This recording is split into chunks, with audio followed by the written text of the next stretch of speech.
Hello everyone, welcome to chemistry in detail. इस video में हम स्टडी करेंगे इक्विलिब्रियम। तो इक्विलिब्रियम एक्चुअल में होते हैं दो टाइप के, एक होता है फिजिकल इक्विलिब्रियम और एक रहता है केमिकल इक्विलिब्रियम। अब केमिकल इक्विलिब्रियम का ही बी पार्ट है आयोनिक इक्विलिब्रियम।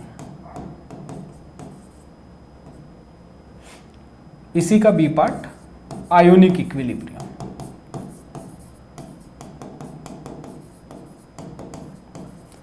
तो इससे पहले कि हम आयोनिक पढ़ें उससे पहले हमको केमिकल पढ़ना पड़ता है, और केमिकल इक्विलिब्रियम के पहले हमको फिजिकल इक्विलिब्रियम पढ़ना पड़ता है।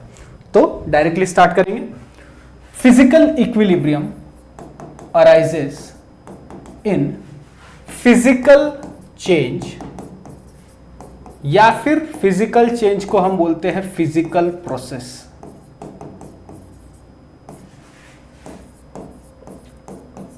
फिजिकल चेंज मतलब फिजिकल प्रोसेस।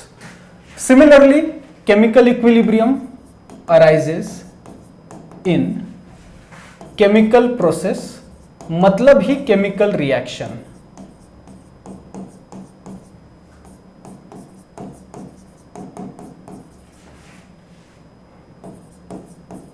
केमिकल रिएक्शन को ही हम बोलते हैं केमिकल प्रोसेस। तो फिजिकल इक्विलिब्रियम जो फिजिकल प्रोसेस में आता है, केमिकल इक्विलिब्रियम जो केमिकल रिएक्शन में आएगा। तो फिजिकल प्रोसेस मतलब पहले क्या, द प्रोसेस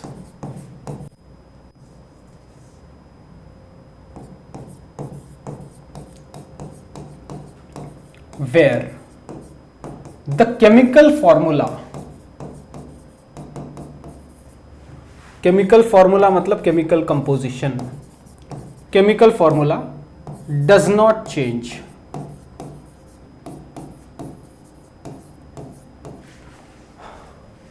और केमिकल प्रोसेस या केमिकल रिएक्शन मतलब जहां पे केमिकल फॉर्मूला चेंज होता है।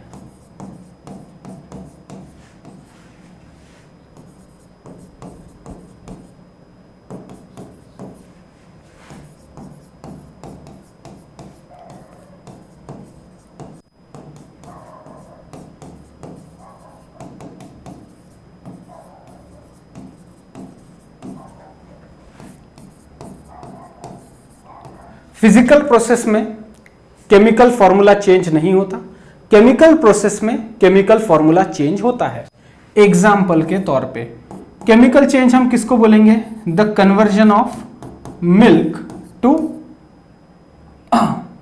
कर्ड, दूध से दही बनना, लैक्टोज से लैक्टिक एसिड बनना, ये हो गया फिजिकल चेंज या फिजिकल रिएक्शन। ये हो गया केमिकल चेंज या केमिकल रिएक्शन। तो फिजिकल चेंज हम किसको बोलेंगे, जैसे conversion of solid to liquid, conversion of liquid to gas. Solid से लिक्विड के कन्वर्जन की प्रोसेस को हम क्या बोलते हैं, फ्यूजन या फिर मेल्टिंग। फ्यूजन या फिर मेल्टिंग। लिक्विड से गैस को हम क्या बोलते हैं, वेपराइजेशन।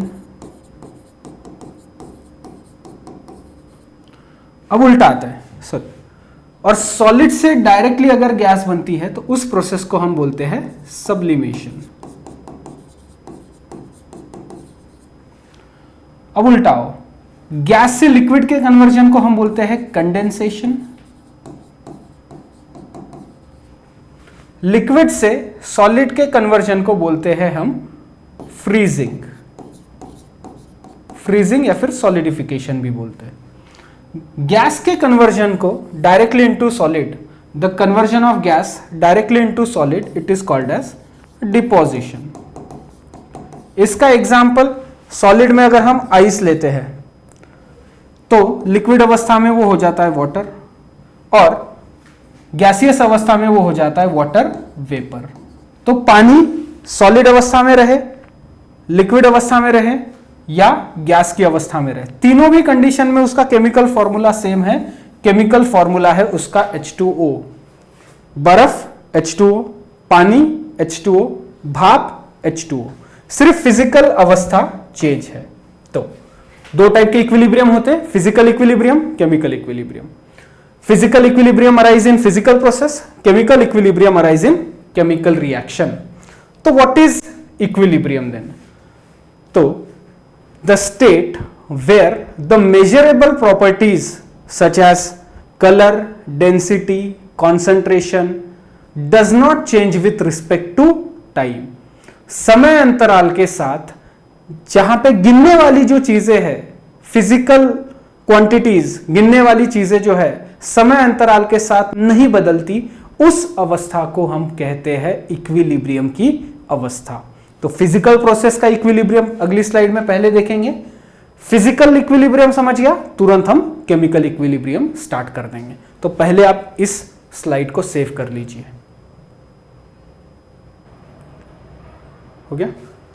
चलो, तो फिजिकल और केमिकल इक्विलिब्रियम को और डिटेल में थोड़ा डिस्कस करते हैं। Physical equilibrium is a state where the measurable properties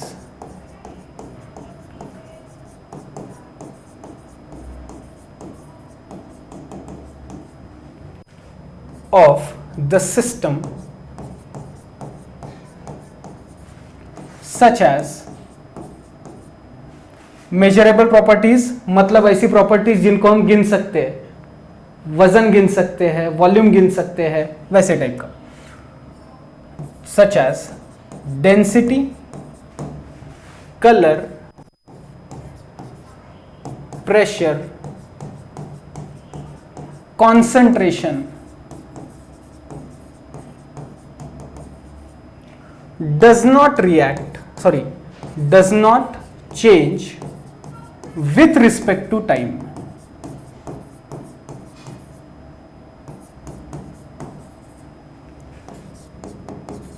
ऐसी अवस्था जहां पर गिनने वाली चीजें समय अंतराल के साथ नहीं बदलती, डेंसिटी नहीं बदलेगी, कलर नहीं बदलेगा, प्रेशर नहीं बदलेगा, कॉन्सेंट्रेशन नहीं बदलेगा, उस अवस्था को हम बोलेंगे इक्विलिब्रियम, फिजिकल इक्विलिब्रियम। तो chemical equilibrium is a state where the concentration of reactants and products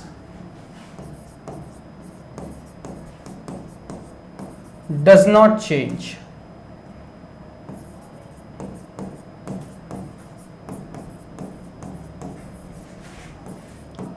with respect to time।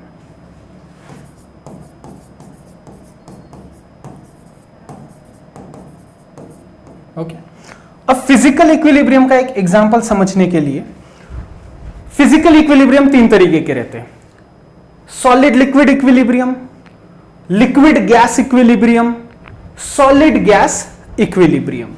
और इक्विलिब्रियम हमेशा क्लोज सिस्टम में ही अटेन किया जा सकता है। Three types of physical equilibria, solid, liquid equilibria. Equilibrium एक वचन, इक्विलिब्रिया बहुवचन। सॉलिड लिक्विड इक्विलिब्रिया, दूसरा लिक्विड गैस इक्विलिब्रिया, और तीसरा सॉलिड गैस इक्विलिब्रिया।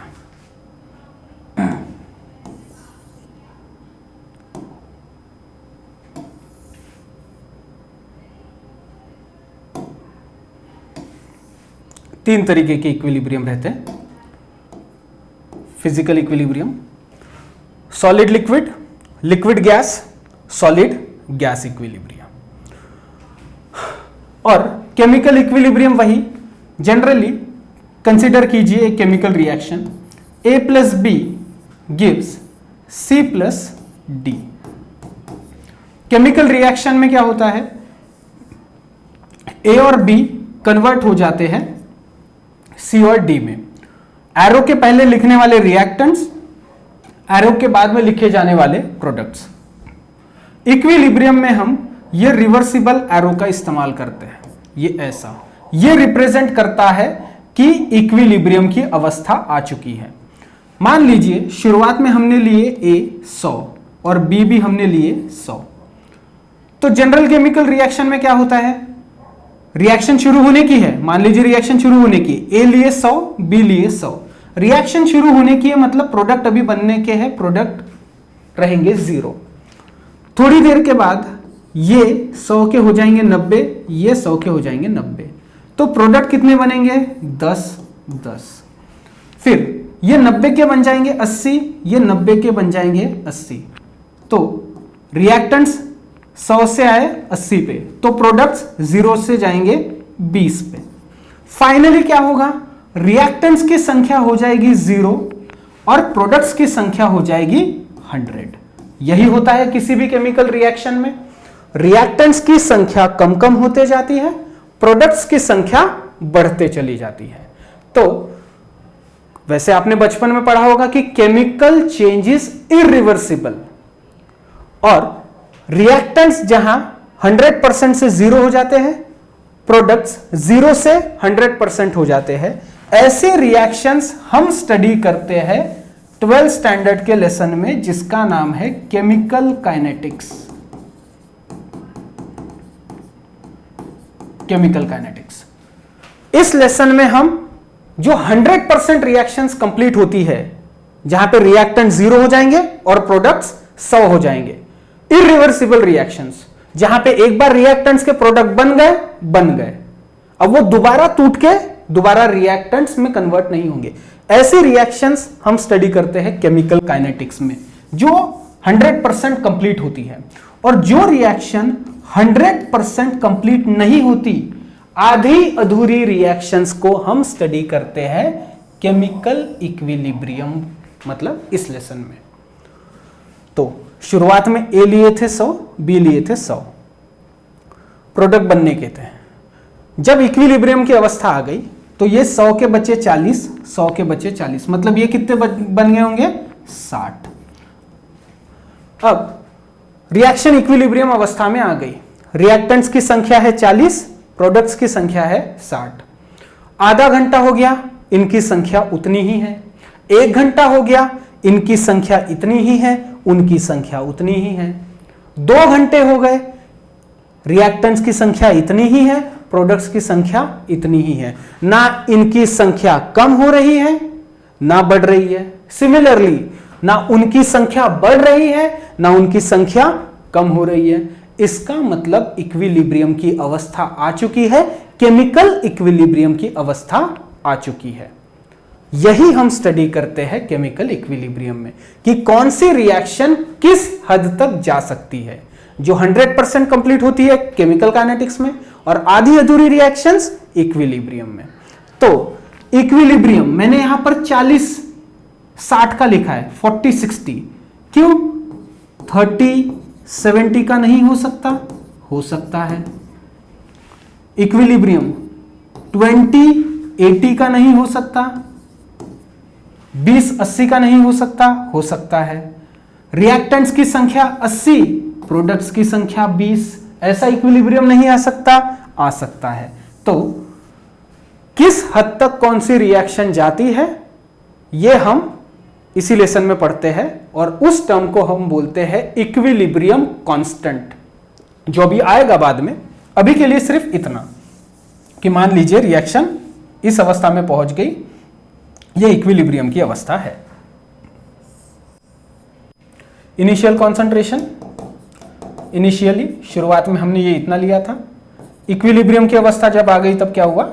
ये हुआ, रिएक्टेंट रहे 40, प्रोडक्ट बने 60। Solid liquid equilibria, liquid gas equilibria, solid gas equilibria, ये हो गया फिजिकल इक्विलिब्रिया के टाइप्स। और केमिकल रिएक्शन, अलग अलग केमिकल रिएक्शन के लिए अलग अलग केमिकल इक्विलिब्रियम आएंगे। ओके, चलो ठीक है, इसको सेव करो, आगे बढ़ते हैं। हाँ, एक और चीज लिख लेता हूं यहां पर, physical equilibrium arises in closed system only। अब open system, close system, isolated system क्या है ये मैं आपको थर्मोडायनेमिक्स में ऑलरेडी बता चुका हूं, और अगर आपको नहीं पता तो वो सिस्टम प्लस सराउंडिंग वाले वीडियो की लिंक मैं आपको डिस्क्रिप्शन में दे दूंगा। चलिए,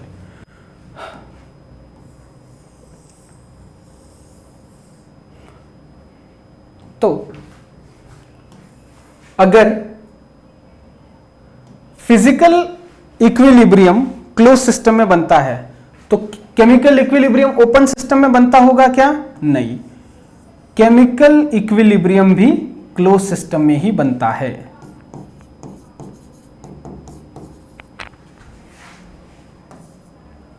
chemical equilibrium also arises in closed system only। ठीक है, ये स्लाइड सेव कीजिए, अब आगे देखेंगे।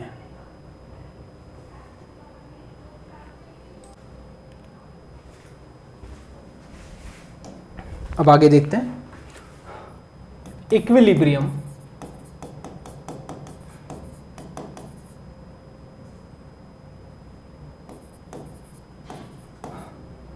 वेदर, मतलब इक्विलिब्रियम जिसमें फिजिकल और केमिकल इक्विलिब्रियम दोनों आते हैं,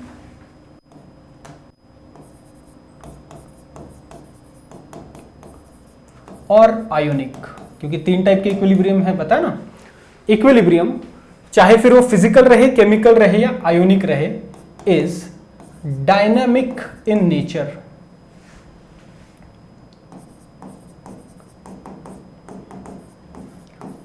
ये बहुत ही इंपॉर्टेंट शब्द है, इसको ध्यान में रखना। इक्विलिब्रियम चाहे फिजिकल रहे, केमिकल रहे, आयोनिक रहे, डायनामिक नेचर का होता है। कैसे वो देख लो। मान लो फिजिकल प्रोसेस में एक फ्रिज है, ये हो गया कोई तो भी रेफ्रिजरेटर,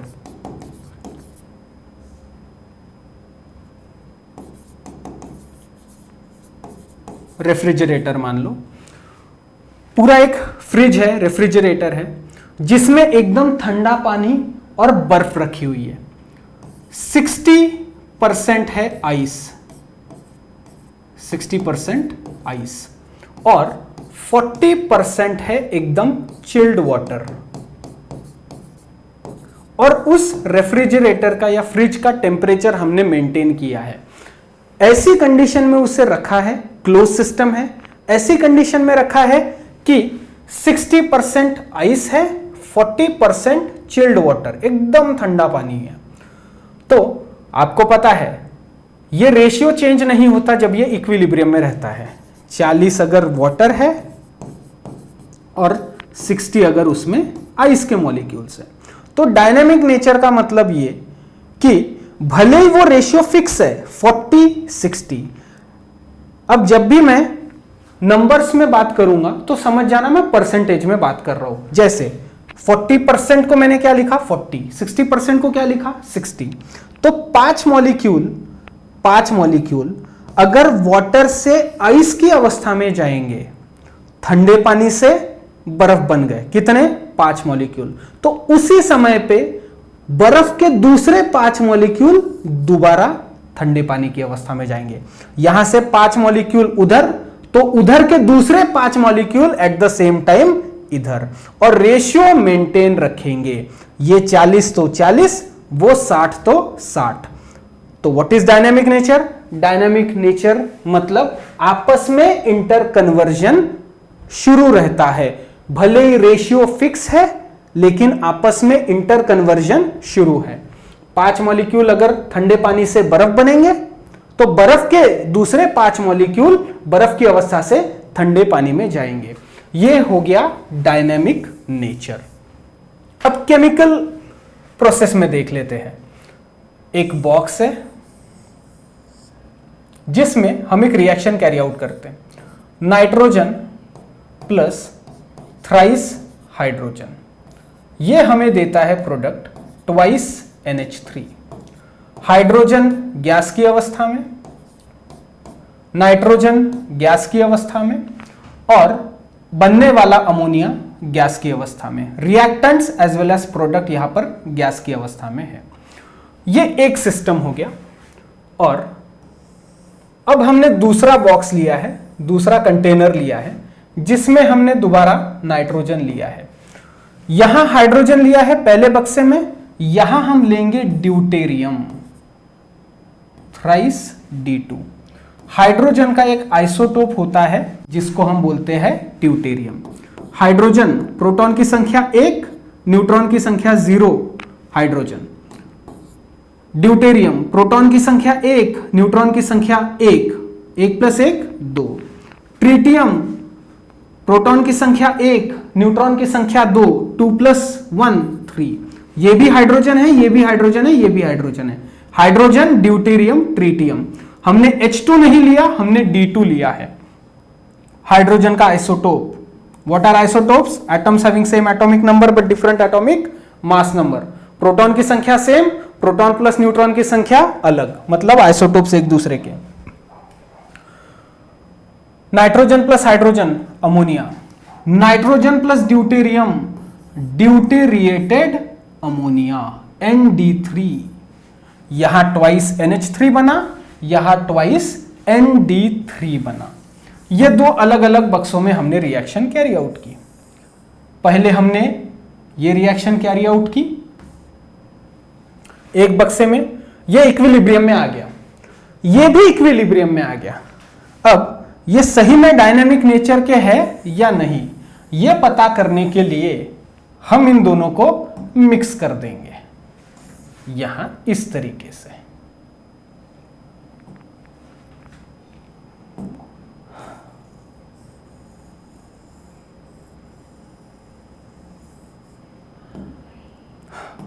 स्मार्ट बोर्ड इस्तेमाल करने का एक फायदा होता ही है कि हमें कुछ चीजें कभी कभार बार बार लिखने की जरूरत नहीं पड़ती, सीधा उसे रेप्लिकेट कर सकते, राइट। तो देखिए, nitrogen plus hydrogen ammonia, nitrogen plus deuterium deuterated ammonia. इनका इक्विलिब्रियम आपस में है, इनका इक्विलिब्रियम आपस में है। जैसे ही हमने उन्हें मिक्स कर दिया, इनका इक्विलिब्रियम इनके तक सीमित नहीं रहा, इनका इक्विलिब्रियम इनके तक सीमित नहीं रहा, उन दोनों का एक नया इक्विलिब्रियम स्टार्ट हो जाएगा और हमें एक्स्ट्रा के प्रोडक्ट देखने मिलेंगे। रिएक्टेंट कौन है? Nitrogen hydrogen. रिएक्टेंट कौन है? Nitrogen deuterium. अब नए प्रोडक्ट जो हमें देखने मिलेंगे वो रहेंगे NH2D, NH2D। NH3 तो ऑलरेडी था, ND3 तो ऑलरेडी था। नए प्रोडक्ट्स कौन से बने? NH2D, NH2D। अगर डायनेमिक नेचर का नहीं रहता इक्विलिब्रियम तो ये दो प्रोडक्ट नहीं बनते। इक्विलिब्रियम इनका इनके साथ ही रहता, इनका इक्विलिब्रियम इनके साथ ही रहता, लेकिन डायनेमिक नेचर का होने के कारण एक्स्ट्रा के दो प्रोडक्ट मिल गए। और एक और चीज, नाइट्रोजन प्लस हाइड्रोजन मिलता है ट्वाइस NH3। इस रिएक्शन को बोलते हैं हेबर्स प्रोसेस। इंडस्ट्री में ये रिएक्शन काम में आती है अमोनिया बनाने के लिए। This reaction it is called as Haber's process. Okay, तो भले फिजिकल इक्विलिब्रियम रहे, केमिकल इक्विलिब्रियम रहे, डायनामिक नेचर का रहता है। और डायनामिक नेचर का मतलब रिएक्टेंट्स के बनेंगे प्रोडक्ट, प्रोडक्ट के बनेंगे रिएक्टेंट्स। चलिए ये स्लाइड भी सेव कीजिए। कर लिया सेव? चलो अब और कुछ प्रॉपर्टीज देख लेते हैं फिजिकल और केमिकल इक्विलिब्रियम की। पॉइंट वाइज ही लिखेंगे।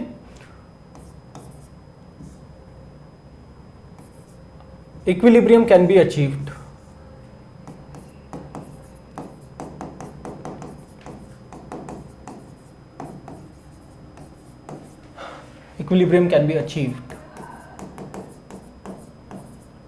from either direction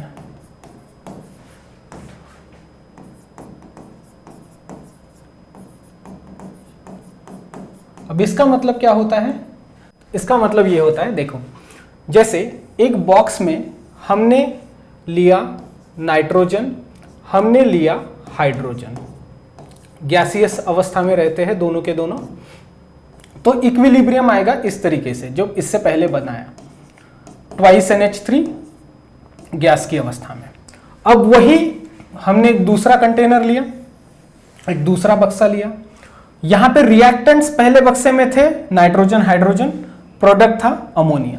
अब इस बक्से में हमने लिया अमोनिया NH3 और उसे बंद बक्से में रख दिया। तो यहां पर क्या होगा, अमोनिया डिकम्पोज हो जाएगा नाइट्रोजन में और हाइड्रोजन में।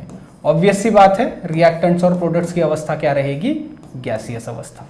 इन दोनों को लेंगे तो ये बनेगा इक्विलिब्रियम में, सिर्फ इसको लेंगे ये टूटेगा, ये दोनों बनेंगे। तो इक्विलिब्रियम लेफ्ट टू राइट भी अचीव किया जा सकता है, राइट टू लेफ्ट भी अचीव किया जा सकता है। Equilibrium can be achieved from either direction. फिर a catalyst does not alter, a catalyst does not alter the equilibrium point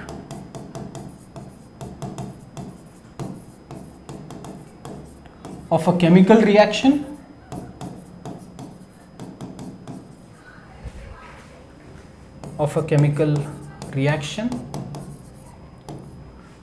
presence of catalyst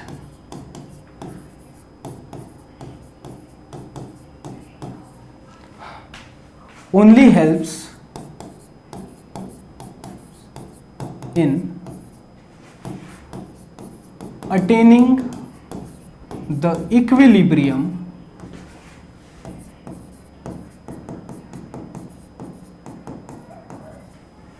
at faster pace, at faster rate। Rate बोलो, pace बोलो या speed बोलो, तीनों का मतलब same है। Race बोलो, रेट बोलो, पेस बोलो या स्पीड बोलो। A catalyst does not alter the equilibrium point of a chemical reaction. Presence of catalyst only helps in attaining the equilibrium at faster rate. मान लीजिए एक रिएक्शन है A+B जो हमें देगी C+D।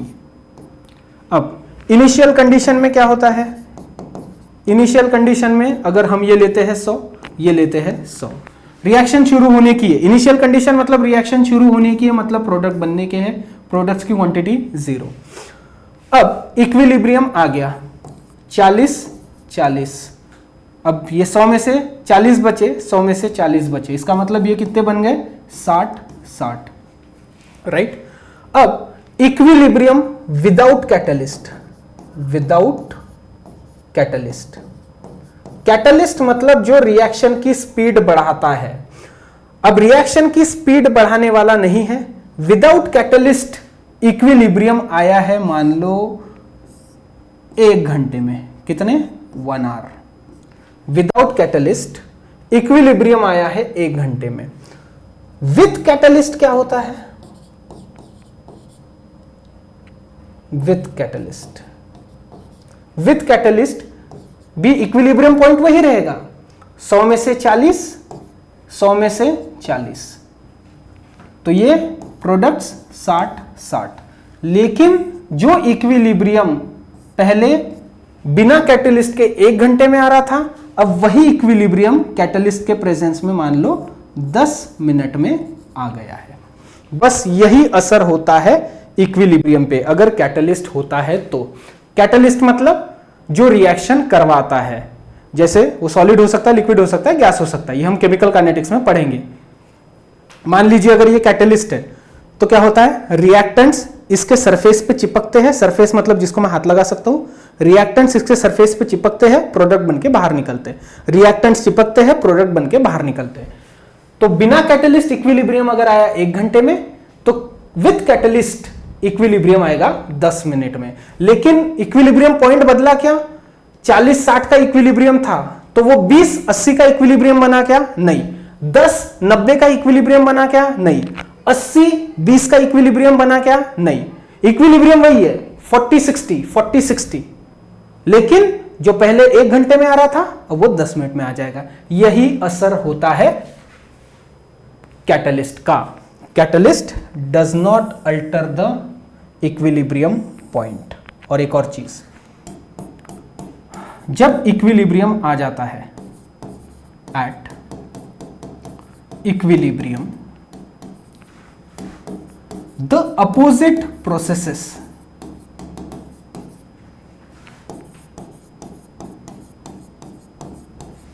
takes place at the same time.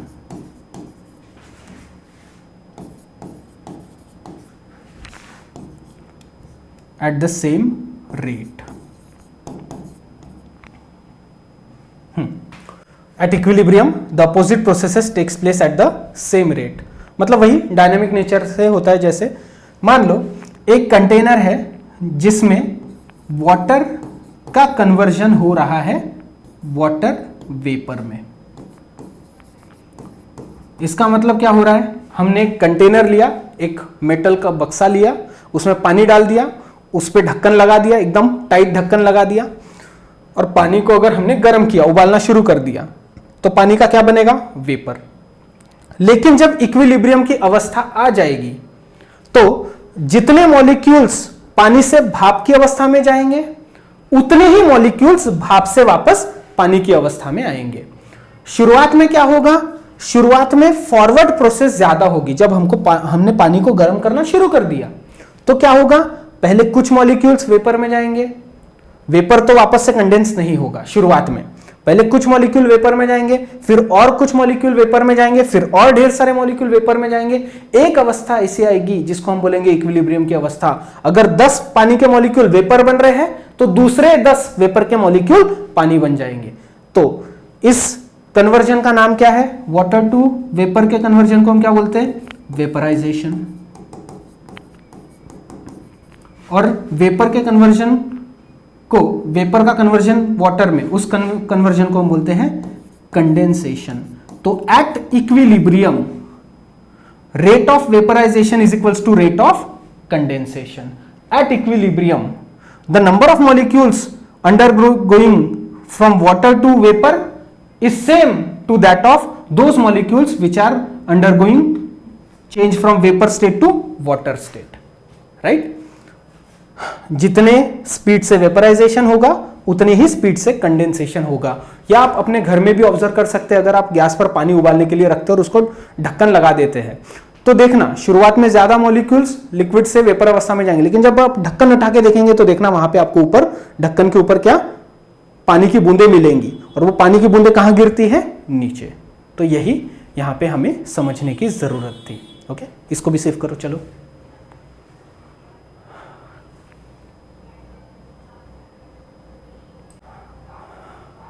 कर लिया save, ठीक है। और एक और फाइनल चीज, जैसे इरिवर्सिबल चेंज जो होता है, इरिवर्सिबल चेंज हम किस एरो से शो करते हैं, फॉरवर्ड एरो से। लेकिन रिवर्सिबल चेंज, रिवर्सिबल चेंज या फिर इक्विलिब्रियम, रिवर्सिबल चेंज या फिर इक्विलिब्रियम, इसे हम रिप्रेजेंट करते हैं इस एरो से। ओके, रिवर्सिबल एरो उसको बोलते हैं। Forward arrow single headed arrow, double headed arrow reversible arrow, इससे हम रिप्रेजेंट करते हैं इक्विलिब्रियम। अब अगले वीडियो में हम स्टडी करेंगे लॉ ऑफ मास एक्शन और equilibrium constant. Very very important topics जिससे रिलेटेड न्यूमेरिकल्स आपको जेईई नीट में पूछे जाते हैं, और यहां पर यह वीडियो कंप्लीट होता है। इस वीडियो में सिर्फ हमने इक्विलिब्रियम के बेसिक्स देखे हैं, अगले वीडियो में हम आगे का पोर्शन देखेंगे। तो वीडियो देखने के लिए थैंक यू वेरी मच। मिलते हैं अगले वीडियो में। लाइक और शेयर करना, लाइक और सब्सक्राइब करना नहीं भूलेंगे। ओके, चलो सेव कर लो इसको। मिलते हैं अगले वीडियो में। Thank you very much.